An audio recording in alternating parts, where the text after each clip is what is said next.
साथियों, YouTube के channel hive scholar पर आप सभी का स्वागत है। ट्रिपल सी के 10 अति महत्वपूर्ण प्रश्नों को लेकर के हम आज फिर उपस्थित हैं और यह पार्ट 6 है।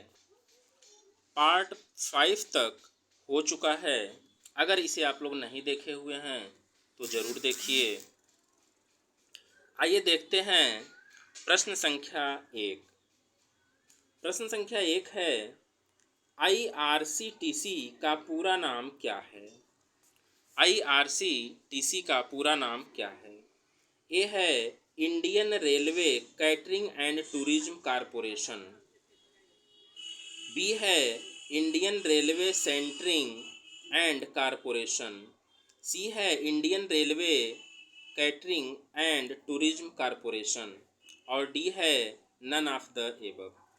तो इसके सही उत्तर की अगर हम बात करें तो ए विकल्प सही है, Indian railway catering and tourism corporation. आइए चलते हैं हम लोग अपने दूसरे प्रश्न की तरफ। और दूसरा प्रश्न स्क्रीन पर आपको दिख रहा है। दूसरा प्रश्न है, बहुत ही महत्वपूर्ण प्रश्न है जो कि बार बार परीक्षा में पूछा जाता है। भारत में नोटबंदी कब शुरू हुई? तो नोटबंदी की बात कही जा रही है, कब से शुरू हुई थी? ए विकल्प दिया हुआ है 20 दिसंबर 2015। बी दिया हुआ है 15 अक्टूबर 2020। सी दिया हुआ है 8 नवंबर 2016। डी दिया हुआ है 18 जनवरी 2025। तो इसके सही उत्तर की अगर हम बात करें तो सी विकल्प सही होगा, 8 नवंबर 2016। आइए आगे बढ़ते हैं और तीसरे प्रश्न की तरफ। तीसरा प्रश्न है, ग्रामीण विद्युतीकरण के लिए कौन सा ऐप है? ग्रामीण विद्युतीकरण के लिए ऐप कौन सा है पूछा जा रहा है। ए विकल्प है भीम ऐप। बी है माई जियोवी ऐप।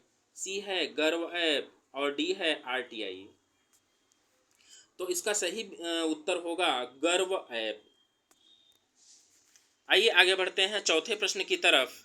चौथा प्रश्न है, भीम का पूरा नाम क्या है? भीम, पहले तो जानते हैं भीम क्या है। भीम एक ऐप है, मनी ट्रांसफ़र का एक ऐप है जिसके द्वारा हम लोग पैसे का लेन देन कर सकते हैं। तो इसका पूरा नाम पूछा जा रहा है, क्या है?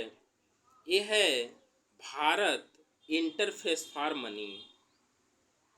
दूसरा है भारत इंटरफेस टू मनी। तीसरा है भारत इंटीग्रल फॉर मनी। और चौथा है नन ऑफ द एबव। तो इसके सही उत्तर की अगर हम बात करें तो ए विकल्प सही है, भारत इंटरफेस फॉर मनी। आइए हम लोग अगले प्रश्न की तरफ बढ़ते हैं और अगला प्रश्न है, पांचवा प्रश्न आपकी स्क्रीन पर ये दिख रहा है। डिजी लॉकर सेवा द्वारा क्लाउड पर कितने GB डाटा स्टोर किया जा सकता है? डिजी लॉकर क्या है? डिजी लॉकर एक ऐप है जिसमें हम लोग अपने डाटा को, अपने डॉक्यूमेंट्स को ऑनलाइन स्टोर करके रख सकते हैं। तो कहा जा रहा है कि यहाँ पर डिजी लॉकर पर कितने GB का डाटा स्टोर किया जा सकता है। ए विकल्प है 5 GB। बी है 9 GB। सी है 15 GB। और डी है 1 GB। तो इसके सही उत्तर की अगर हम लोग बात करें तो डी विकल्प सही होगा, 1 GB। आइए आगे बढ़ते हैं छठवें प्रश्न की तरफ। छठवां प्रश्न है, एक ऐप जो हमारे दस्तावेजों को सुरक्षित रखता है। एक ऐप जो हमारे दस्तावेजों को सुरक्षित रखता है क्या कहलाता है? ए विकल्प है डिजी लॉकर। बी है भीम ऐप। सी है IRCTC। और डी है माई जियोवी। तो अभी अभी हम लोग इस प्रश्न के बारे में बातें किए हैं कि वह कौन सा होगा। डिजी लॉकर ऐप होता है। तो ए विकल्प सही होगा। सातवें प्रश्न की तरफ बढ़ते हैं। सातवां प्रश्न है, पहला माइक्रो प्रोसेसर कौन सा था? पहला माइक्रो प्रोसेसर की बात कही जा रही है। ए विकल्प है इंटेल 101। बी है इंटेल 405।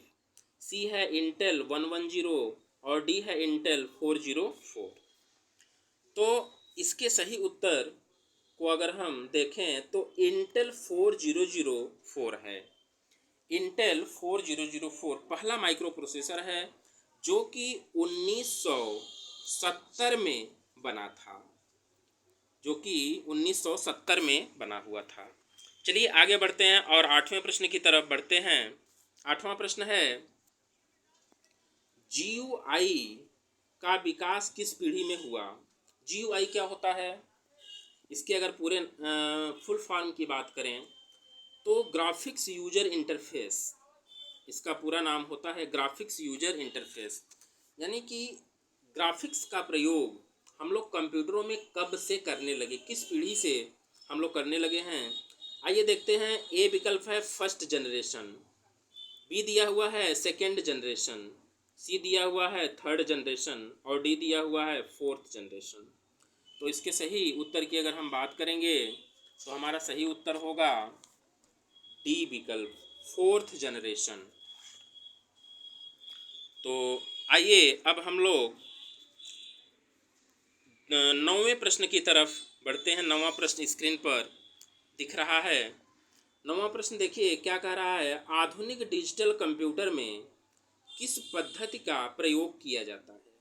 जो आधुनिक कंप्यूटर बना हुआ है, आधुनिक कंप्यूटर जो हम लोग यूज कर रहे हैं इस समय, i3 है, i5 है, i7, i9 इत्यादि प्रोसेसर वाले कंप्यूटर जो हैं, इनमें ए विकल्प दिया हुआ है हेक्साडेसिमल नंबर सिस्टम, बी है डेसिमल नंबर सिस्टम, सी है बाइनरी नंबर सिस्टम और डी है ऑक्टल नंबर सिस्टम।